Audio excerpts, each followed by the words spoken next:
You're watching US Market Free. Top stock market headlines made simple. Don't forget to like and subscribe to support us for daily updates. Here are the brief highlights of today's top stories. Luxury face cream from a pizza parlor. Inside fraud on Walmart.com. Ted Cruz compares FCC Chair Carr to Mafia boss in Jimmy Kimmel warnings. Working smarter, not harder. AI could help fight burnout, but is it? Tonight, we are all Jimmy Kimmel, Stephen Colbert says, calling Trump an autocrat.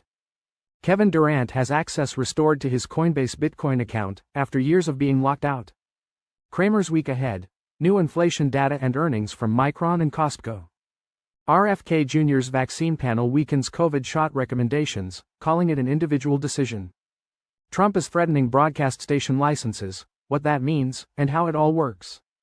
Top Amazon reseller pattern opens at $13.50 in NASDAQ debut after IPO raised $300 million.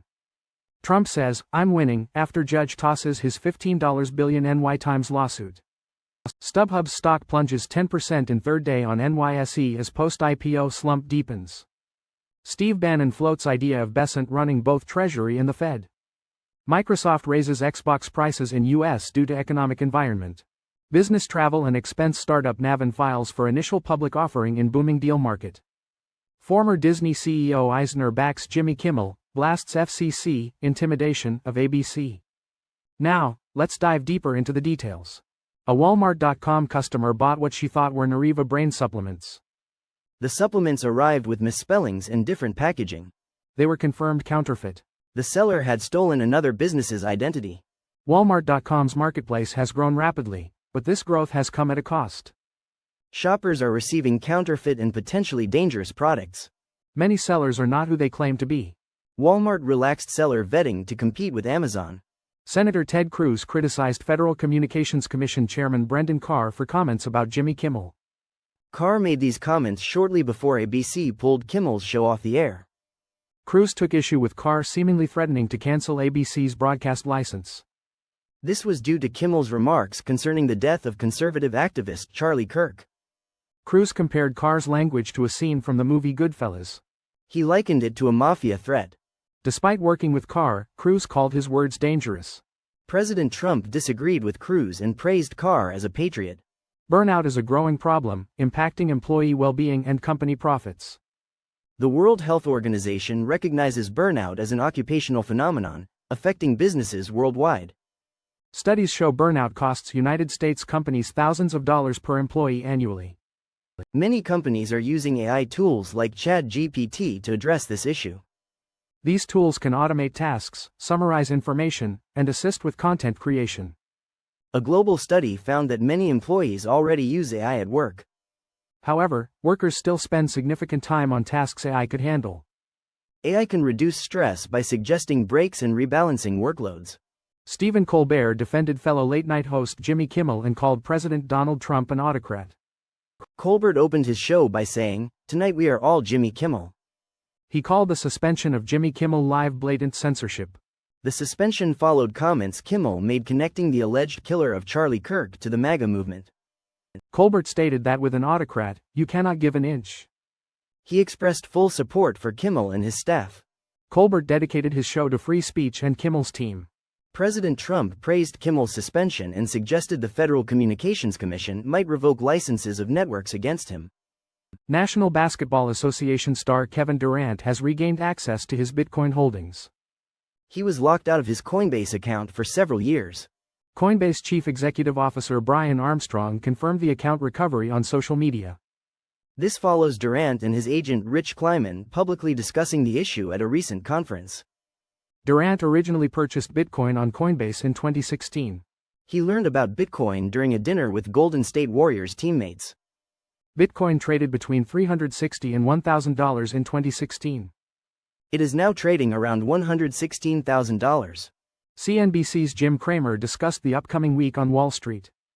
He highlighted key economic data and earnings reports to watch. Cramer believes many sectors will continue rallying despite investor skepticism. He noted market peaks have not yet been signaled. On Monday, details from President Trump's meeting with Chinese leader Xi Jinping could impact stocks. Tuesday features earnings from AutoZone and Micron Technology.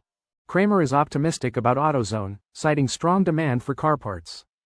He recommends waiting for a pullback before buying Micron stock. The Advisory Committee on Immunization Practices weakened COVID shot recommendations. The committee advises all Americans consult a healthcare provider before deciding about vaccination. This 12-member panel, known as ACIP, recommends vaccines for those 6 months and older based on shared clinical decision-making. Shared clinical decision-making is a decision process between a healthcare provider and a patient or guardian. The group emphasized COVID vaccination benefits for those under 65 at high risk of severe illness. This guidance changes previous recommendations that all Americans 6 months and older receive an updated COVID shot. While ACIP did not restrict COVID vaccine use, the softer recommendation may confuse Americans. It may also make access to the vaccine more difficult. President Donald Trump suggested revoking broadcast licenses of stations he deems to be against him. Federal Communications Commission Chair Carr has made similar threats. This highlights the federal government's control over the media business. Broadcast networks like ABC, CBS, NBC, and Fox require licenses for over-the-air broadcasting. This allows free service to anyone with an antenna. Pay TV networks like CNN are subscription-based and considered over-the-top. Broadcasters are known for local news, sports, and primetime shows.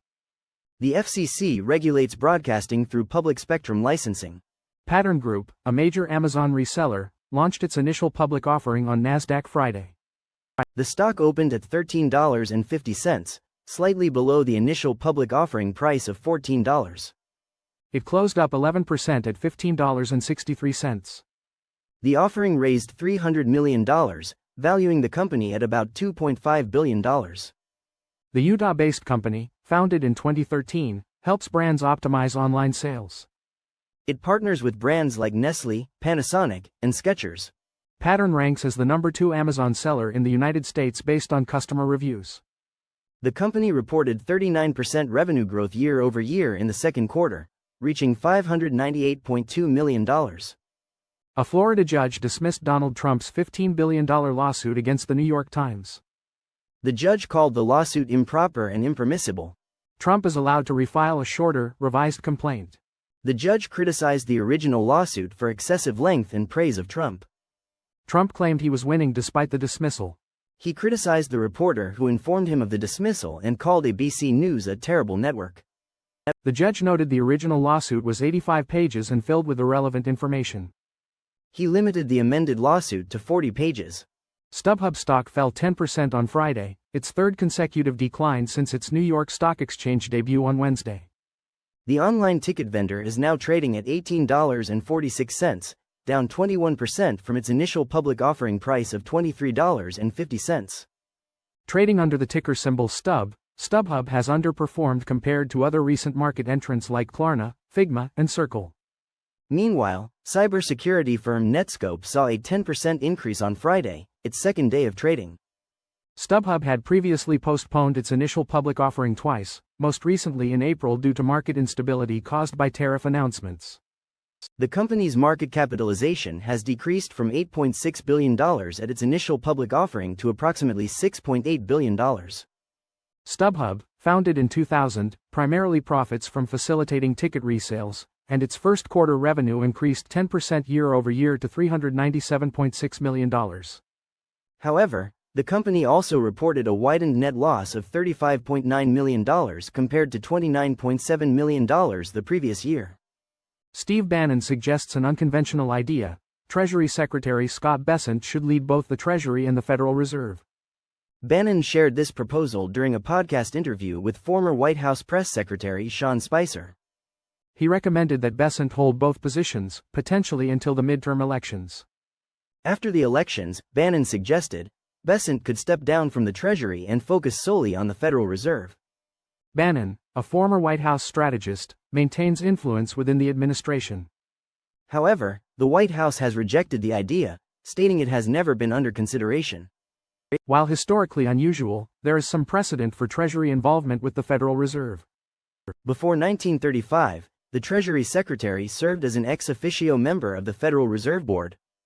Microsoft will increase the recommended retail price of some Xbox consoles in the United States starting in October. The company cited changes in the macroeconomic environment as the reason for the price adjustments. Accessory prices for items like controllers and headsets will remain unchanged in the United States.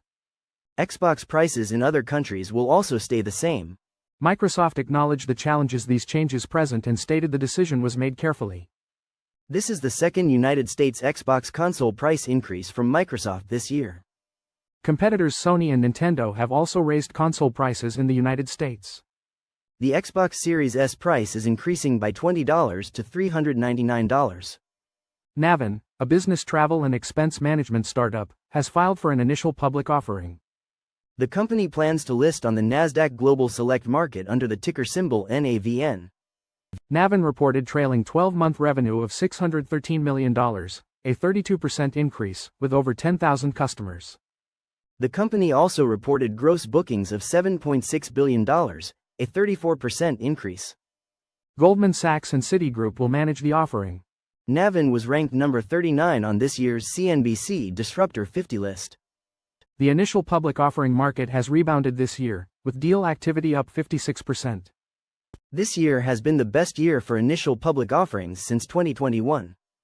Former Disney CEO Michael Eisner voiced support for Jimmy Kimmel after ABC suspended Kimmel's late-night show. The show was suspended indefinitely following comments Kimmel made about the death of Charlie Kirk. Eisner criticized Federal Communications Commission Chairman Brendan Carr for what he termed intimidation of ABC and Disney. This criticism came just before the network pulled Jimmy Kimmel live from its Wednesday night broadcast. Eisner questioned the current state of leadership. He also suggested a sarcastic amendment to the Constitution regarding freedom of speech and the press. Eisner added that he personally finds Jimmy Kimmel talented and funny. Eisner made these comments in a post on X, formerly known as Twitter. That's a wrap on this episode of US Market Brief. Thanks for listening. We'll be back next time with more stock market updates, earnings highlights, and insights from Wall Street.